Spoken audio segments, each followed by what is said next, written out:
Yo, what up world? So today I'm going to show you guys how to apply the Lizard Skins DSP onto a traditional bat. Right here I've got the Mike Trout Old Hickory 33 Pro Maple MT27 and flared regular knob. So I'm going to just show you guys how to again apply this onto it. Pretty straightforward as far as opening it. So as you guys have probably seen from my other videos, Lizard Skins now has Major League teams that they do bat grip designs for. They all come, as of this video, only in the 1.1 millimeter style, which is their mid-tier style. So it's in between the the 0.5 and then the 1.8. So essentially what it is, it comes out of the wrapper, you'll get the finishing tape and then you'll get the back grip itself. I personally recommend, and kind of one of their little trade secrets, is to get some electrical tape for the finishing to make it a little more easier, and I guess easier for the finishing itself. So just put the finishing tape down and then undo the grip. So you'll see it's pretty cool. It says Angels Baseball, the Angels logo, and several different types of Angels logos on it. All the grips come with two different sides, or not two different sides, but two different ends. So there's a thicker cut end, which is this one, and then the finishing end that they call is the thinner end. So the taper is just longer versus the taper on this is much shorter.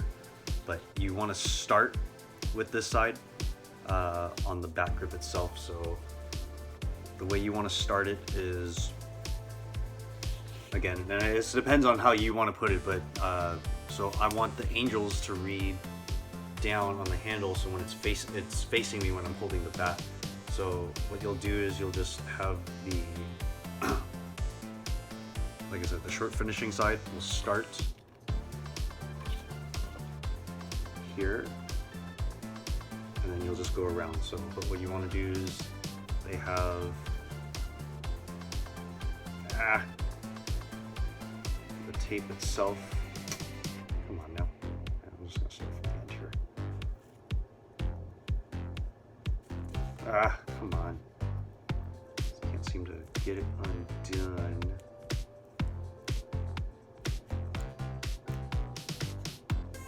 I guess that would be the other tricky parts to this. Wow, really? Okay, this video is going to be a lot longer than I expected it to be. Okay, alright, so got it. And then I would recommend being careful about not tearing off the entire thing like a fruit roll-up. And just be careful so that way you kind of start off nice and easy. Oh my god, okay. I'm going to face this towards me real quick just so I can start it good.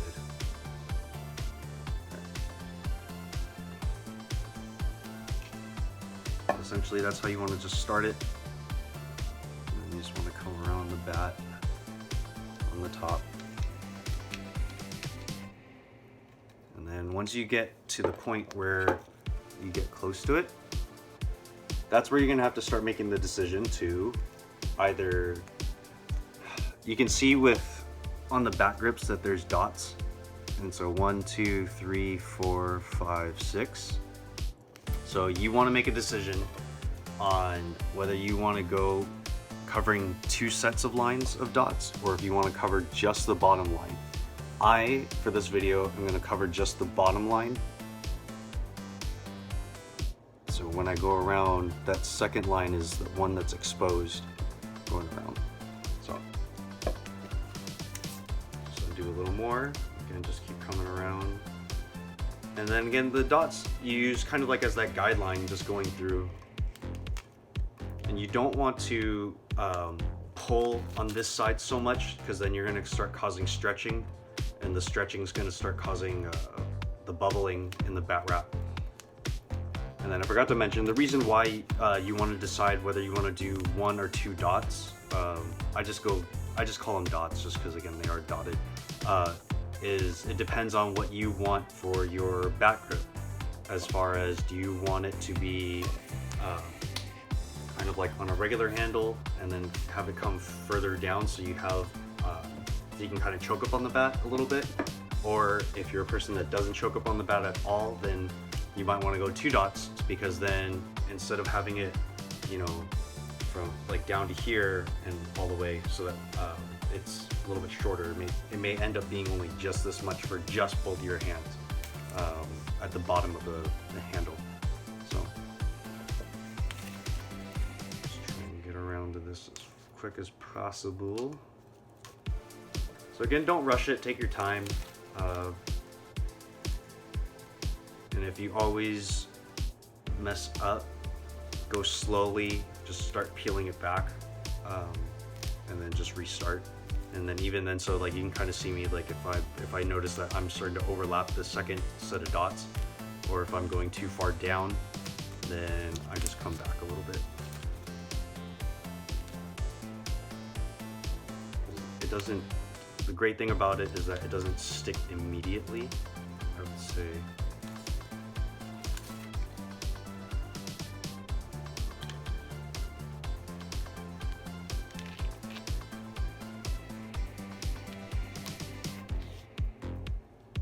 Just try to stay as consistent as possible. Again, the great thing with the dots is that it creates a guideline for yourself, so then once you get started, then it's really easy to just start going around. And then, so now I'm towards the bottom of this. Just keep coming, just keep coming. And then now I want to finish.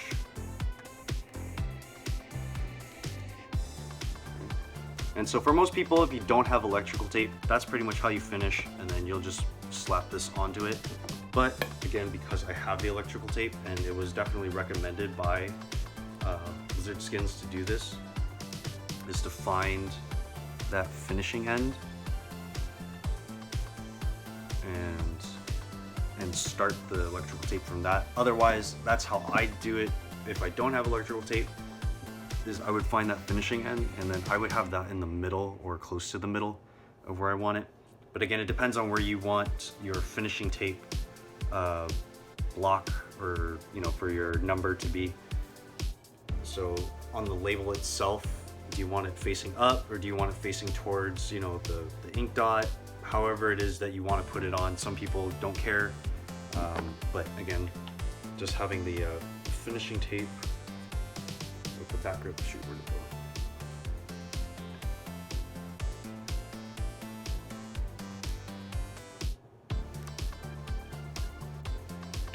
It just gives it a little nicer finishing touch to it.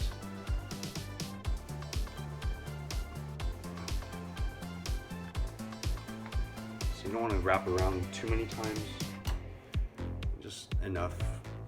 Just grab some scissors, don't cut your fingers.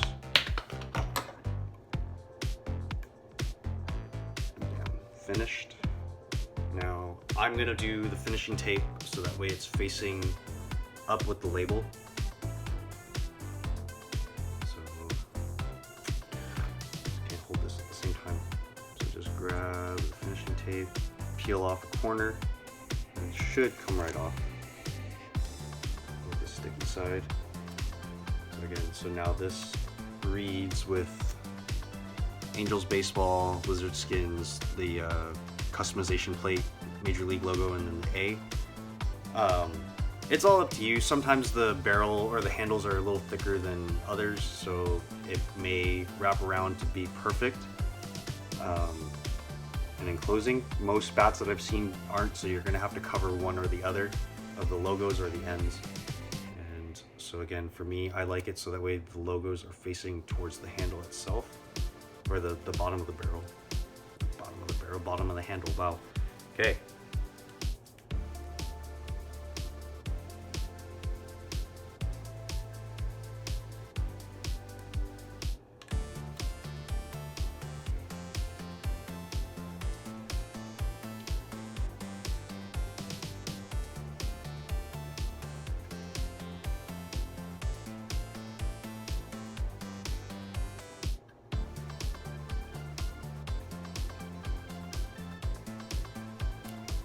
My finish was a little sloppy there, but so again, I had it so the customization nameplate is on the same side as the barrel.